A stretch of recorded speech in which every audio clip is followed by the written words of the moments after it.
Hello guys, we're not sleeping today, we're in Kippen with my old mate Carl, who's got a cough, and he's got a few stories for us. So yeah, he's taking us down this back lane here while he's got the scarf trap. Got his scarf. It's right through there. There you go. Sorted. And we're just discussing how interesting it is to live in a converted church. Is it haunted? You know? Do they know yet? It looks like it's just fairly been done up, isn't it? Yeah. Houses. All stolen. We've got an artist in there. This is the old oldest road. Back in the day, with the castle into Kippen. Some road, eh? Well, it dated, apparently, my mate Murray Cook reckons that it could date, we're talking Roman. Alright. The Roman, underneath a Roman road or Roman pathway. Yeah. And these cobbles, when the buildings started appearing, when it became a main route in and out of Kippen, they added that. This has been added obviously in the 18th century. Well, this was like the main road in and out of Kippen before they did the main road. Yeah. And if you can see there, look, that tells you. The Black Bull. This is the original pub. Alright, so this is the original pub. Yeah. Now, ooh, you've even got a logo above the door. the story goes, right? Look, story time. Remember Rob Roy McGregor? Yeah, yeah. Well, his son Robin Org McGregor was an outlaw like himself, living on the McGregor name.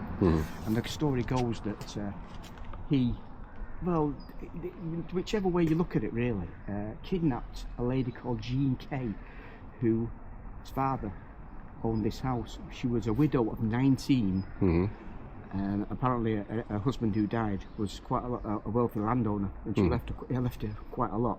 So obviously she was rich pickings for the likes of Robin McGregor. And the story goes that from one of these windows, these top windows there, they eloped together. And others believe that he kidnapped her and forced her to marry her. And eventually, of course, Robin McGregor was actually caught, hung, and for his many crimes, he was hung in Edinburgh. Now this is where he supposedly eloped with a lady called Jean Kay, who was, like I say, 19, and she's actually buried in the graveyard, which is behind these houses. We'll show you. Oh yeah, you can see the... She's the lady who haunts this graveyard, apparently. Oh, interesting. So whichever window it was, people believe he kidnapped her because he's such a rogue. Interesting, this, eh? Yeah. This is old. Yeah. See there, the old blacksmith? Coach house. See there, the old blacksmith? Yeah. Unusual buildings. Also very typical of these sort of small villages. Unfortunately, because it was that neglected, the Heritage Trust from Kippen Heritage Trust, the Village Heritage Trust, are actually working on it, cutting grass and doing things to it. The actual church is in the tower, it's falling to pieces, so Oh man. we managed to get some money and doing it every so often. I think it's one Sunday in the month, all the villagers get together and actually cut the grass and just generally keep it tidy. And one of these graves in here is Jean Kay, who kidnapped, eloped with Robin Organ McGregor. Wow. And she's set to haunt this graveyard. And we can't get in, can we? No, it's afraid it's locked. I'm gonna get a wee bit of shottage. Some of the graves date If I back. can. Some of the graves date back to the 13th, 14th century. Unfortunately, It's I said- won't be able to see It's said inside. that the Earls of Montrose, Monteith, were buried there, Yeah. and the guy who gave William Wallace away, apparently he's buried in there. John Lord of Monteith is buried in the cemetery. Wow. Whether it's true or not, I don't know. Have you been in the cemetery? Not for a long time. It's had quite a lot to do with the Galbraiths, who were the main clan in this area. It's there. They built the church that dates back from the 15th century, but it's been left neglected for so long, it's virtually fallen apart. Right. And the saying goes that on the death of foretelling the death of a Galbraith. The church bells rings on its own. That's premonition of there's going to be a death in the Galbraith clan. So eventually they took the bell out. So is this a Galbraith it's a very old village? Get We'll see if we can get around, because it would be good to be able to see if I could actually get a few more shots of inside of there. There is sort of the actual Galbraith, a couple of Galbraiths been buried inside. Yeah. The church, but I don't know how to put it in. We've not really researched this village side of things. We're going off-road, folks. So up there. This is the lowest part. Look across there, you can see into. Ah, right, okay. It's quite ruinous, it's quite neglected. They've actually done quite a lot to it. Actually, looks like they've actually put the hay bell back in. But obviously it's a lot bigger than what it was there. Oh, wow. I'd love to ask these people in these houses what's it like at night.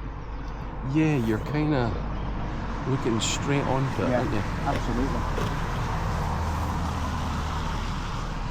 I'll have to sneak over in the early hours and do a little bit of a spirit box session inside that church. Yeah. That's what we're all about, folks. But it's quite unique, and it's very, very old. Like I say, some graves date back from the 14th, 15th century. And Yeah, it's relatively small as well, because back in the day it was only a small village, you see. And then when the population explosion happened, they've actually moved the graveyard. Well, it's a cemetery now over the other side, which is a lot bigger, a lot more modern. But it's a shame they've closed it. Mind you, they've left it so long it's just neglected. And obviously health and safety.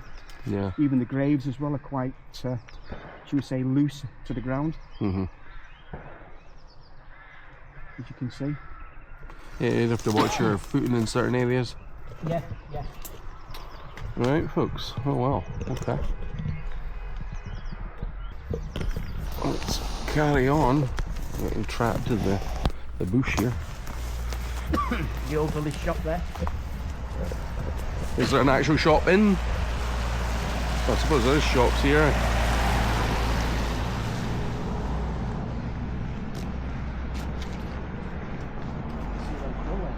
You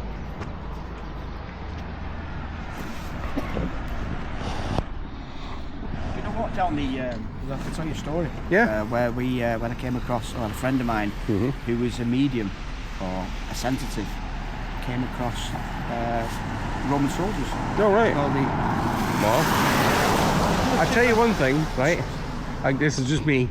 So, once I crossed a certain point past Stirling and I'm coming onto here, I'm gonna hit the straight, and it's big open fields, there's a bit of woodland on either side. There's an atmosphere. This whole area up to this point has a weird atmosphere. Actually, there's remnants further down the next village along the Clivey that they found Stone Age settlement remains of. So obviously there was habitat, you know, within this area from day one, from the prehistoric times. I don't know if it's the weather or what. Well, that's the raw energy, isn't it? The rain. I always believe that.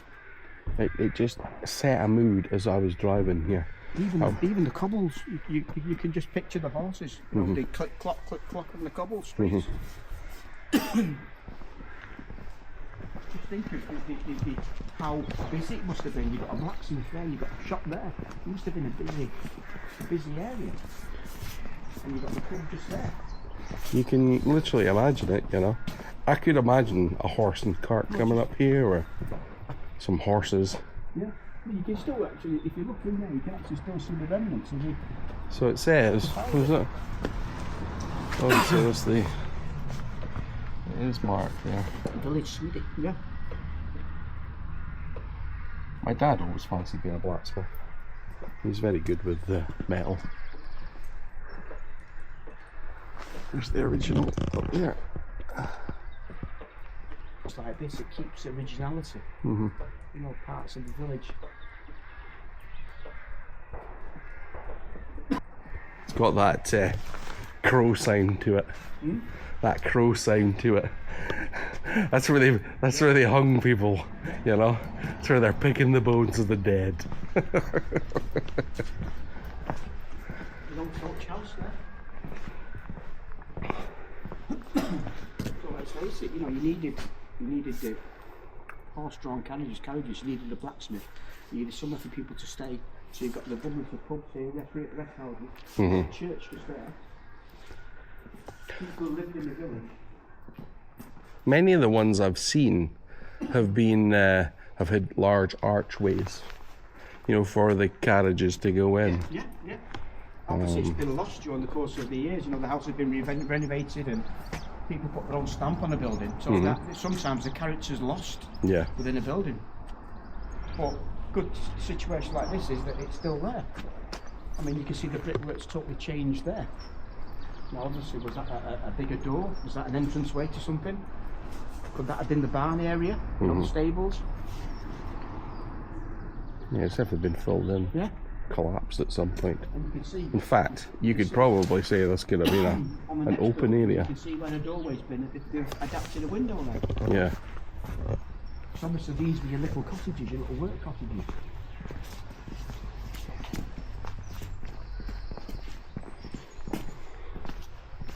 Just a little, it's like a little quaint village. All your community in one space, in one area. I mean, look at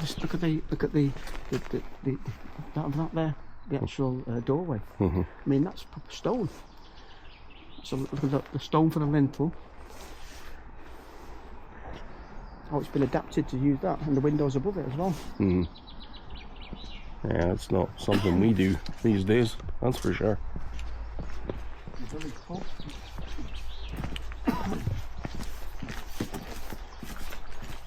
Yeah, so like I say, there's parts of this that take back to the Roman era.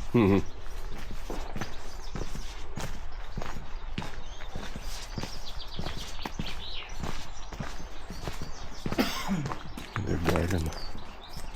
There's the gardens of the Be a bit nosy. Blackpool. So whether that was courtyard with stables.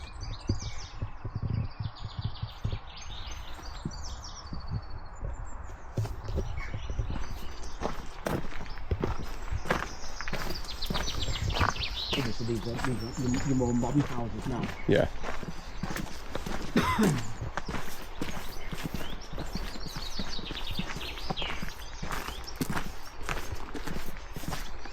Fun driving out of this every day. There he goes. And that's without you drinking. Exactly. That was a handbrake turn. What have we got here? Slate. Fine slate. Yeah, very fine slate there. A particular colour. This stuff I'm used to seeing. I used to take a bit of slate. If I find slate tiles, I'll pinch a few. Often take them for a back garden or... This is the sort of thing that I think is absolutely fantastic. You're looking at a wall like this, you look at the wall, every stone is a different shape and a different size, and yet it's all matched together and made it, no, I wouldn't say 100% level, but level on a certain extent. I mean, they do it now in a village near me, and I just think it's an amazing trade how they do that. Because some of them, there's no cement at all on some of them. Obviously some are renovated and repaired, so the easiest option is to shove a stone in there with a little bit of cement around it, but these, how they keep the strength as well when they're not, there's no sort of, you know, cement in them to keep them, you know, keep them strong. I mean, every stone is different. I mean, I was telling you that time, the village near me, that farmer who you're walking around and you see Roman artifacts in it, and you think, where's he got that from? You've got to take us there. Yeah. We need to see this and we'd like to know where he's getting the stuff from. Well, he has quite a lot of sheep, and obviously sheep, you need to pen the sheep in. Not with the Roman artifacts, that's for sure. And he's getting a source of stone from somewhere, and some of the situations are that you think to yourself, that looks Roman. Where's he got that from? And every time you see him, like he fell out with me once because I asked him where he got the stones from, and he wouldn't tell me, he wouldn't divulge his source where they got them from. And eventually I had a word with his son, and I told his son saying, listen, he needs to stop. Wherever he's sourcing the stones from, they're very much archaeological gems, and he needs to stop because wherever he's getting the stones from, well, it is an ancient monument, let's face it. And there's not many Roman villas in this area that are recorded. Yeah. So it must be an unrecorded Roman villa that he's sourcing the stone from and using it for his bloody wall. Yeah. saying it's ridiculous. You can't tell the old folks. You can't know because he's been doing it for, looking at the wall, he's been doing it for X amount of years, and as soon as they're just the same as the people that existed in the past and that used all of this from somewhere else. Yeah. This whole place has probably been built from somewhere else at some point. Well, you just look at the stones, they're all different shapes and size, different colours. You know, where are they getting them from? Obviously, the person who's built this wall back in the day must have had a source of stones. He didn't care where he got them from. He just robbed them from anywhere. Maybe a derelict house. It is funny because you say, like, where does the stones come from? If you go out here, you wander around here, you ain't finding no stones. No. There ain't no stones to find. All they can is an abandoned cottage or abandoned wall that somebody's left. Or... Yeah, it has to be something that no one's found. No one knows an abandoned wall and an abandoned bit. You know, you're not taking it off of somebody else's land. Well, that's it. You see a lot of it when the dissolution of the monasteries, and you Catholics and you Protestants, and King Henry VIII started closing down all these Catholic churches. Obviously, they were left to wreck and ruin. Yeah, so people the easy just option was to pinch the stone. Advantage of them. Yeah, and just was like, whether to make a wall or to make a house. No one there anymore. They're all left. And if they left, and it was built in a certain time, people didn't really think of it in that kind of way. No, I imagine people were God-fearing. But I mean, certainly, did they feel guilty about stealing from a Catholic church? A prime example I was telling you about the Mars Walk in Stirling, that palace that was built for the Earl of Mar, the Earl of Mar. He was, when Mary Queen of Scots was doing a thing, trying to get support. He was in charge of the country. Yeah, he was second in command, and he was looking after James, the little infant James VI. And of course, the easy option then, when he's building his palace, where did he get it from? Cambus Kenneth Abbey. And of course, that's where people, hang on a minute, I'm sure I've just seen a monk in the ruins of that building. Yeah. Well, why? It's not a religious building. Why is that? Because he's sourcing the stone to fill up his castle. And like I've said to you, the stone wall theory, is there something in that stone, the energy? He's effectively nicked the Blockbuster tapes, you know? Exactly. So you're moving a bit of stone from one place to another place, and next thing you know, I mean, it's happened on numerous occasions. People who are building, renovating a house, and they've sourced the wood from an old ship. Yeah. And they put it in the house, whether it be the part of the ceiling or whatever, or even the stairs. And next thing you know, they see a ghost of a sailor walking down the stairs or in their room. I do wonder if it's one of two things. It's a disturbance that switches on an event, or whether it's it was literally a haunted stone tape thing that has been taken and is just playing the opposite direction or wherever it's only recorded, isn't it? Yeah. I think Richard Felix once said that he believes that 60% of hauntings are recordings. Yes. But it's the other 40. Well, often there's many reports of people seeing something, calling to it and not getting an answer as if they didn't even see them. Yeah, correct. Oh, what we got down here? We've got some lammies. You can hear them. Wonder if any of them will come up. They probably won't, but you never know. Simon, Dr. Lee. Oh, here we go. There's the protector right there. How you doing? Eh? That's okay. Don't be afraid.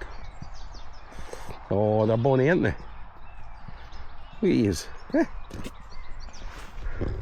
In white ones. Men and yep. Different breeds, different creeds, everything. It's such a shame you have to eat them.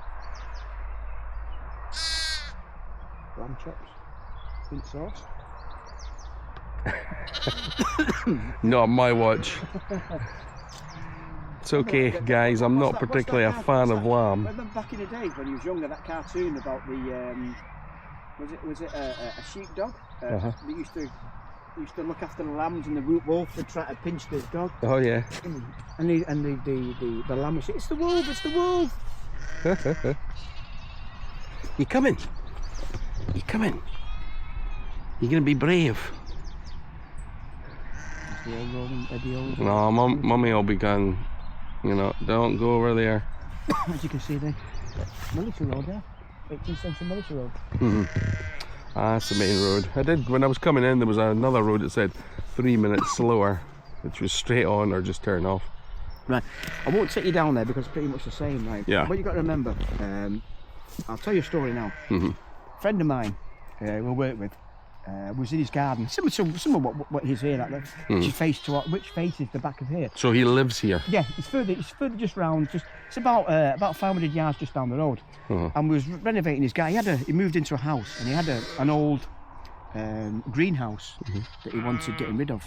So they had to strip it down, bloody everything, but we didn't realise it was a concrete. But anyway, cut a long story short, we're chipping away at that, and a friend of his turned up. So of course we had summer's day having a beer, and of course we started talking. Paul introduced me to his friend, who was a tutor in Glasgow University. Well, he studied science, and he was an acting druid, if I remember rightly. All right. And he had that psychic or some sort of sensitive ability. He was telling me about it. And we just bouncing things off each other, just talking really. And all of a sudden he got over a beer. All of a sudden, tables and chairs and all that shenanigans. All of a sudden he got up and came to the fence, similar to that there now. And he started looking. He went like that, and he looked at me and he says, "Can you see that?" So I said, "Oh, what can you see?" He said, "I've just seen going past. It looked like sandals on Roman soldiers walking down this, which was further down, walking down this track."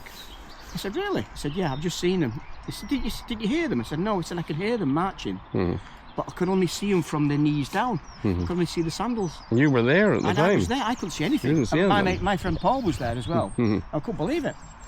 And he described it to me. He said, "Yeah, the sandals." He said, "Oh look." He said, "It made me. I had to laugh to myself because a lot of them, the feet were dirty. Yeah. And I seen some hands coming down and wiping them as they're marching down. And yet, and he marched so far, then he disappeared. Now I didn't realise the history of this pathway until Murray Cook, Stirling's #1 archaeologist, told me about it. It used to be. He's found remnants of a Roman pathway, and he's found Roman pottery just further down this trackway. So it dates back to Roman times, which I thought was a good, coincidence. Yeah. Call it coincidence. Well. Yeah, he was adamant that he saw them. Oh well. For a split second. I want to go down now. And of course. Do you want to go? Yeah. Let's go. And of course, it takes me back to Harry Martindale and York Treasure House. I'm going to give you the camera for a second because I do want to get a picture of the lambs, like with a proper camera. So I'll let you. I might turn it around and showing you. Yeah, are you going to be feeding them? No, I just want the picture. Send the picture. The laminator.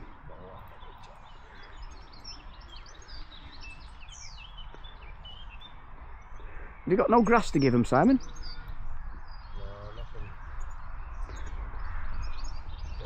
They'll be interested. They'll be interested to see you, but they won't.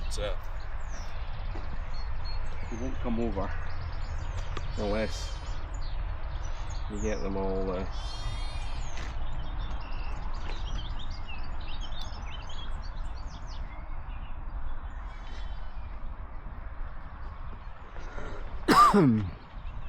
Yeah. Well, apparently Celtic are playing Dundee United. I believe so, yeah, and it's if they win, they've won the title, I believe. Yep, and I'm just being told that you Dundee United fans are throwing oranges on the pitch. Oh me. Football rivalry.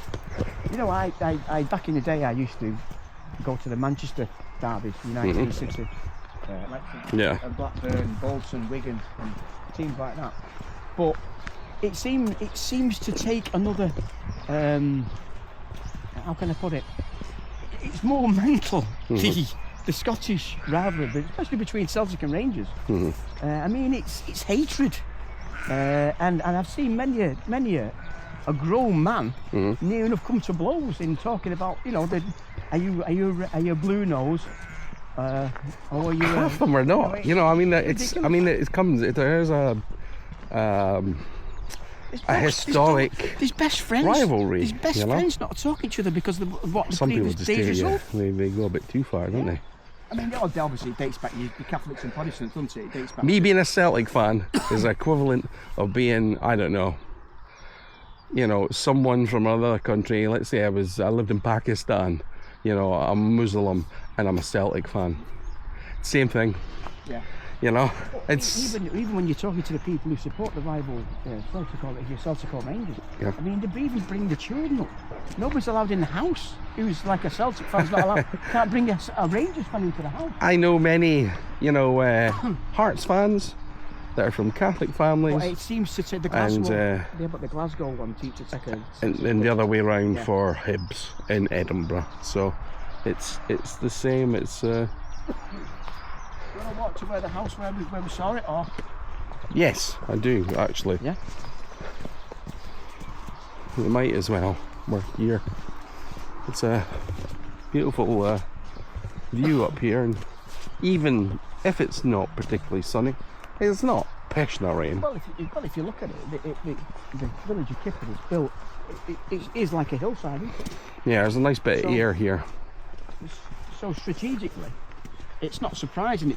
Maybe there was a Roman garrison here. I don't know, because the Romans went as far as base then, didn't they, with the Antonine Wall? Yeah. And after that, you guys just were too barbaric.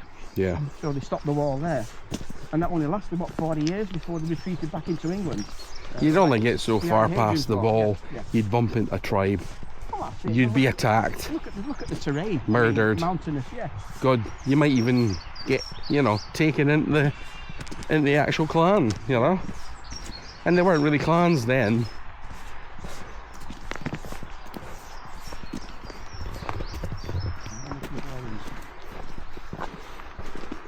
This is where. This is where we saw the Roman soldiers. Ah, okay. This is the garden itself. This is my friend's garden. We've got the village hall just there. And this is where we were.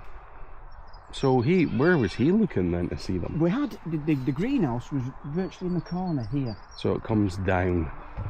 Yeah, and it was the actual tables and chairs was just past that tree there. Ah, And all of a sudden they got up.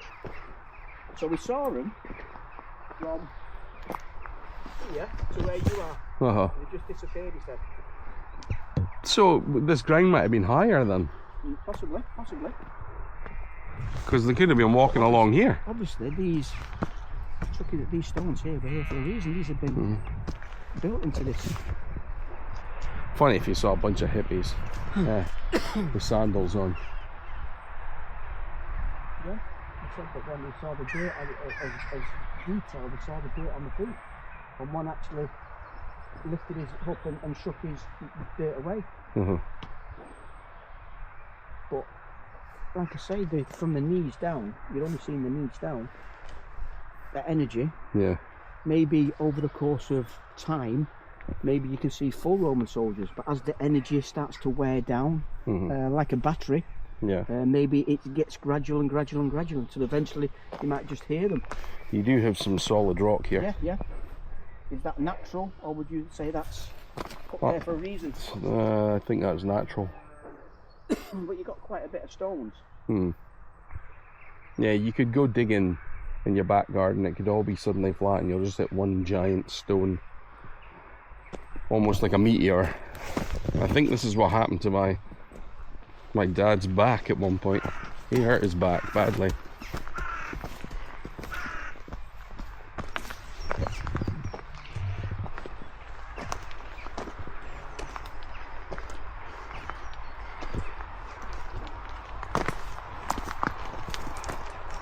That's a nice house. I'd say what, about 6-7 years ago? When I See, first there's a moved there. path there. You know, going up the side, just behind you. Which is interesting. Can you walk it? Well, you can walk it. Yeah.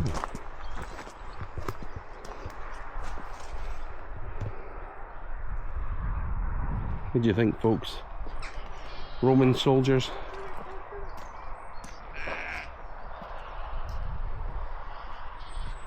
We could hear them as well. That's what made him get up. You could hear them marching. Because even though they had sandals, they had hob boots on, didn't they? They had like hobnails on the soles to make them last.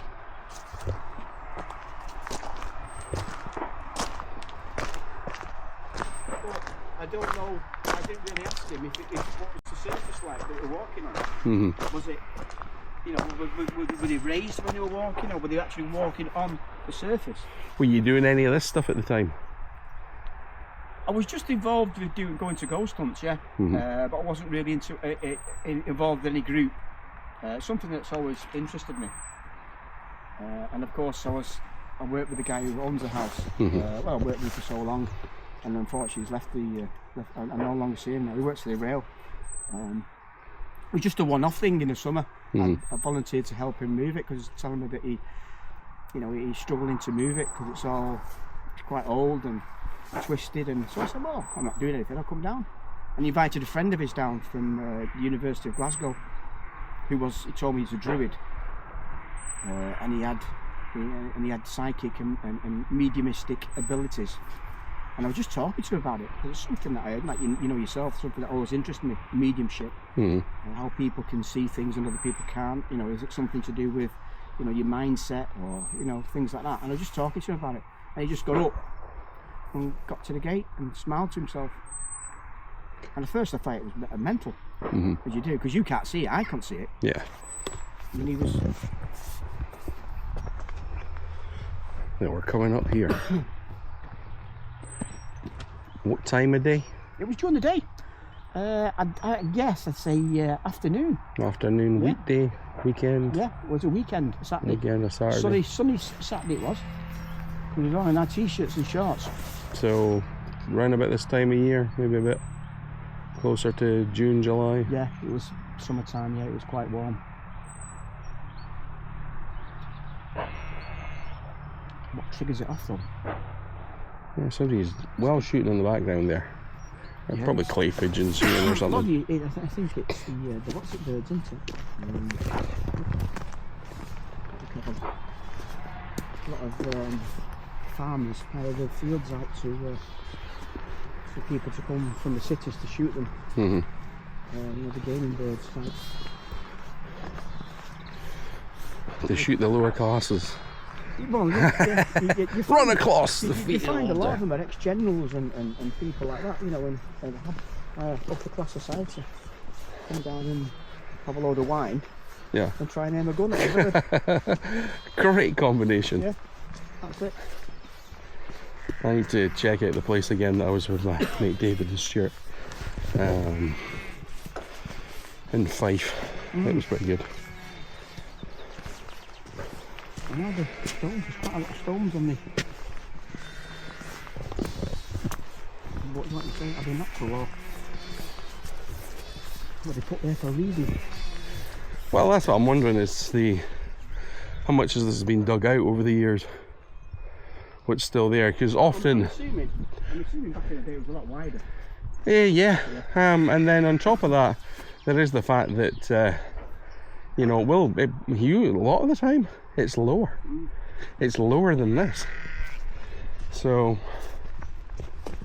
there's still about centuries of ground on top.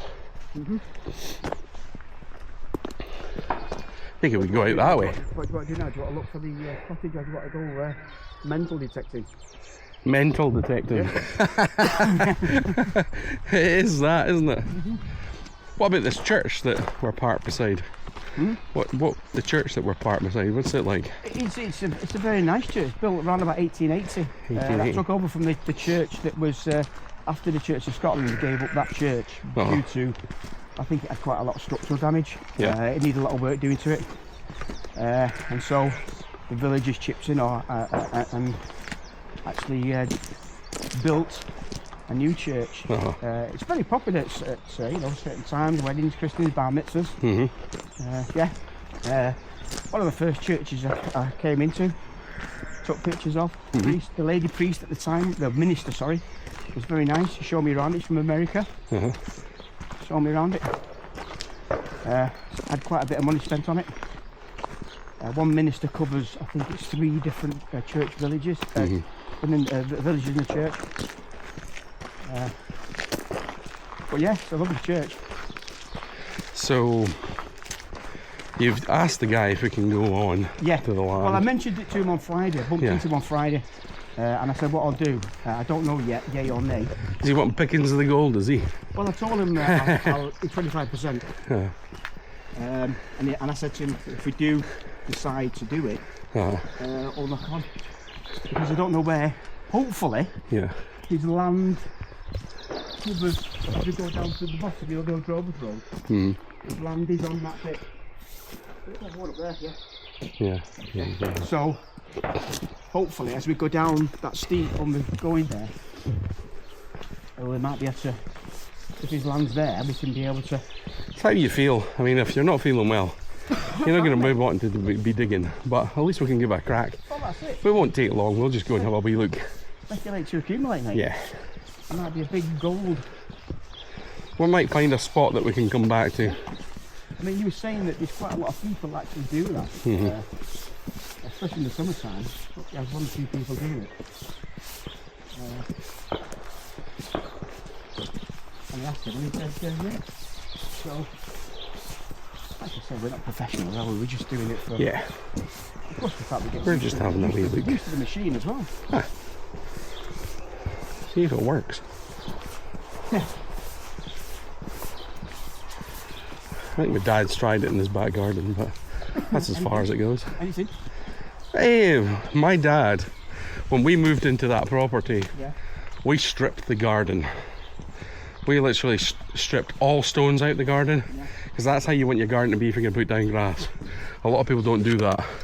So we stripped it, removed all the stones, and we moved piles back and forth.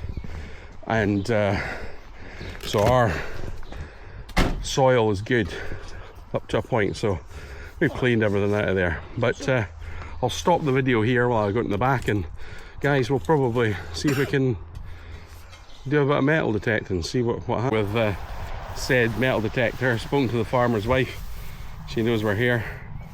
We did find like a rim to a barrel earlier on when we were testing this thing out, just seeing how it worked. But I thought, you know, there's not much point sort of filming us sort of walking about in the field, because in reality there's nothing really happening, and it's kind of wet. Yeah. And we were going to call it and sort of like actually head to see if we could find some abandoned, possibly haunted farmhouse, but we'll see. But we're going to make it back because we've got a bit of a walk. Carl's, you know, giving us a bit of exercise today with his. There's no parking here, but he's just having a look along here. And you were just telling us the story. You were just saying about how, about, you know, burying your gold. Yeah, when you were during the Jacobite rebellion, if you were a loyal supporter of King George III, and the Jacobites were upon you. Of course, the Jacobites just wanted men and money. The first thing you do in your land is bury your gold or bury your jewels. And of course, when the rebellion was over, you do this. If you're a Jacobite sympathiser, you bury your gold from the redcoats. And if you're killed, obviously the secret's buried with you. Yep. And we're looking for those secrets. Yeah. We're looking for all this jewellery. But an interesting story that we found out while we were here was that they have had people doing metal detecting in the farmers' fields before. And we were way down there, and we just jumped that fence, that main road, and came up.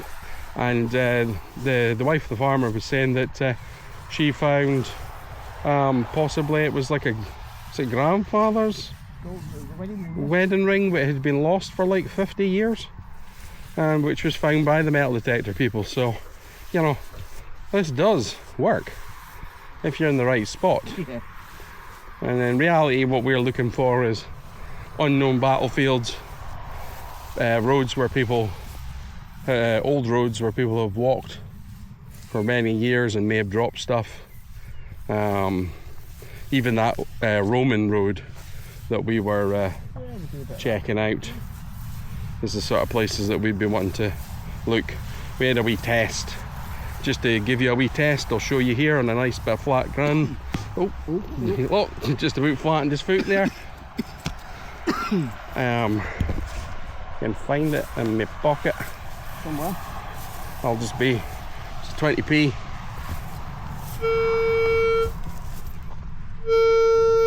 That's basically what we're looking for.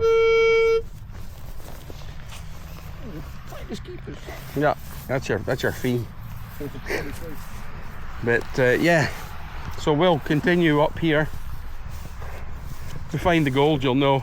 Yeah. Otherwise, you'll know when we start the video and we're at a beach somewhere. You know, we're on a cruise. What would be the first thing that you did if you made that kind of money? Eh? I mean, for one, I would buy a house.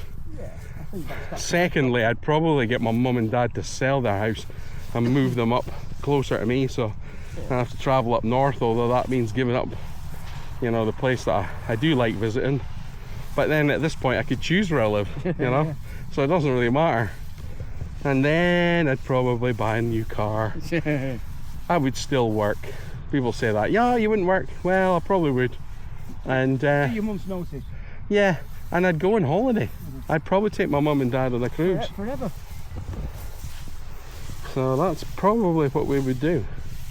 I think that's most people's plan. Yeah. But we'll keep searching.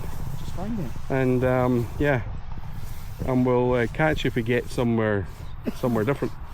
See ya. Made it to the abandoned cottage because we couldn't find it, so we drove around.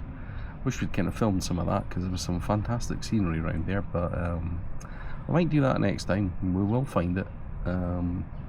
We need to put the spirit of the woman that died in that place to rest, if we get a chance, because apparently it's haunted, and she was a murder victim, and she was used as a you know, a scary bedtime story to scare kids, which is unfortunate.